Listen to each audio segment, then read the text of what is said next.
I can make it bigger by pinching outwards or inwards, and I can click somewhere else, and in that way it is fixed in that position. If I wanted to erase some of the work, the left one is a lasso tool again that allows me to erase one section for my work. If I were to click on the eraser again and press on all, that would get rid of all of my writing just by saying clear all, yes, clear, and it will be done. I'm going to cancel that for now because I want to see if I make a fist like I did in my OneNote earlier, am I able to erase? Yes. So rather than using that eraser, I can use this one. See, sometimes the eraser is small, sometimes the eraser is quite big, depending on which part of your fist you touch the board with. Some interesting tools that we have in there. Maths. In the toolbox, I can write, normally you have to write quite neatly, I can write that, which is the example 3 times 5 equals, and that would give me the answer. And also write at the top, 1 over 2 times 2 over 2 equals 0.5.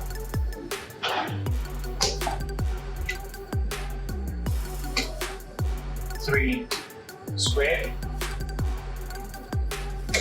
equals 9. 1 times 2 plus 2 equals 4. Square root of 64 equals 8. So that's some mathematics and probably many more. Another tool, geometry, useful for exporting.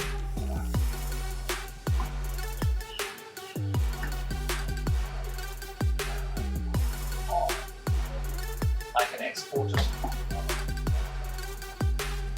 and it will appear on my whiteboard. So if I clear that, I can talk about the angles and do some of my calculations now over there.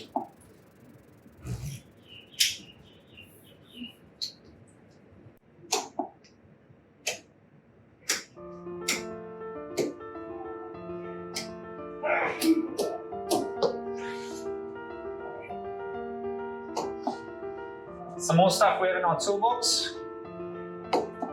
So, using a stopwatch to see how long it takes students to accomplish a certain goal.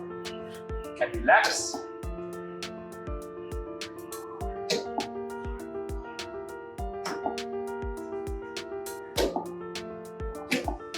Together with the timer,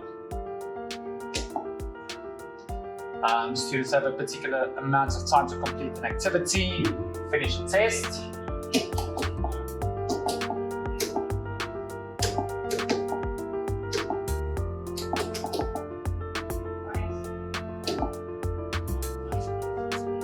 And if I reach the end of the timer,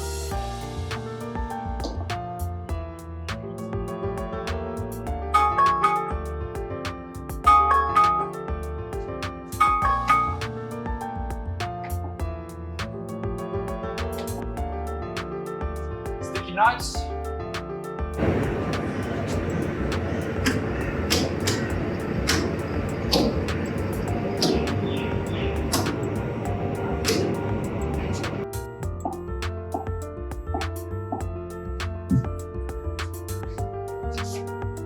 And I can go put that in the corner somewhere.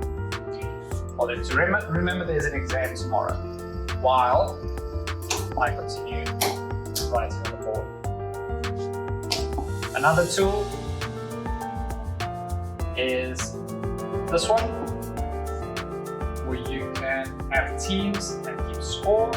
Let's just say we've got 2 teams start, and while they're busy debating, or one half of the class is competing with the other class in a quiz, we can swipe to add points to our teams. Right. Something else, if the background is a bit too bright, some students in the bottom right next to your undo and redo buttons, you can undo a bit of this. There is a page that I can click on and change the color of my whiteboard so it's not that intense of a white. There's also some templates that we can use. So if I add a page, I already have 1 or 2 pages, and I can go to my second page, or I can add more third page. I can just scroll back to other pages that I've worked on. I also have templates. So I can have food pyramid maybe, or we might be brainstorming, or I can go on to my blank page to do even more stuff over there.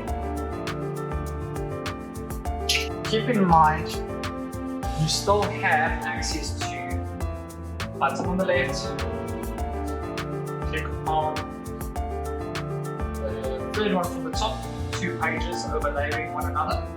Click on that one and you'll still see which apps you've got open. So you can always go back to your lesson, and from there go back to your easy drawing feature.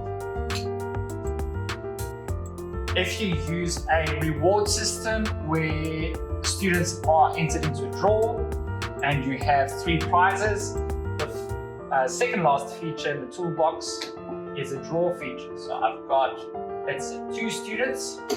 Let's make it 3 students.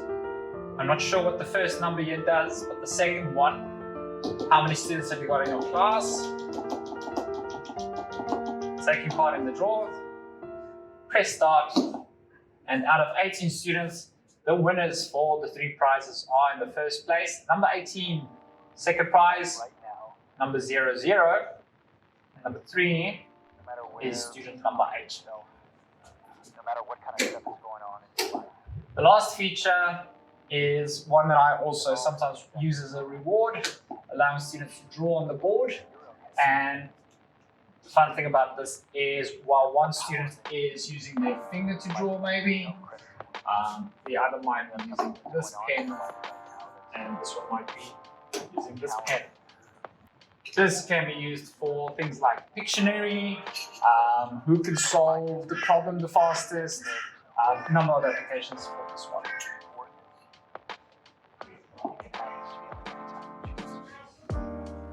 If I press the X on the bottom left corner, it's asking me if I want to save my posts, meaning all the pages I worked on. Like I said earlier, you could save locally if at all. I'm just going to say don't save it. A couple of more features: if you forgot the remote, or you are at the board already and you just want to freeze what is happening on the board, click the reveal button on the left. Second last button is a snowflake, and that freezes the board again. No one can write on the board accidentally, or you can use your laptop to go to a different page without showing the different page on the board. Just press on the X on the left to get rid of it.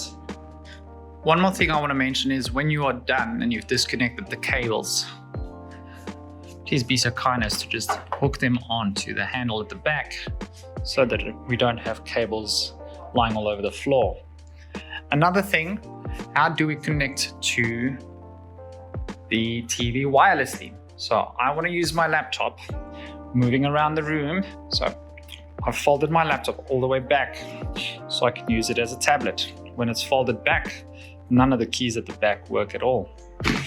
I also have my stylus in there So if I pull that out, I can make annotations on the board while I'm walking around the classroom, checking that all my students are doing what they're supposed to be doing.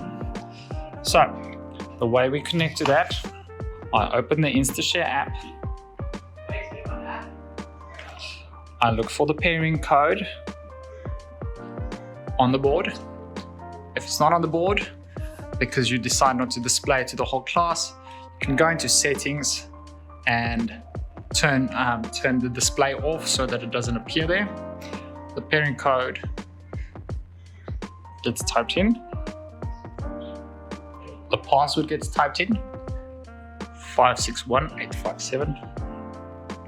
Do I want to share my full screen or share the extended screen? If I'm sharing the screen, what appears on the board will then appear on my laptop.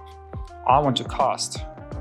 Click on casting, waiting for the receiver to accept. Got to go to the board and click allow, making sure that is your CFT number. I was too slow, so I'll send a request again.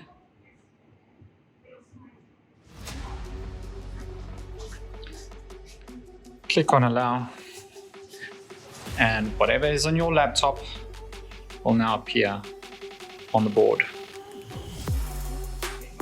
So now I can access my open apps and tabs and continue with my lesson while walking around the room and the students seeing what is appearing on the board.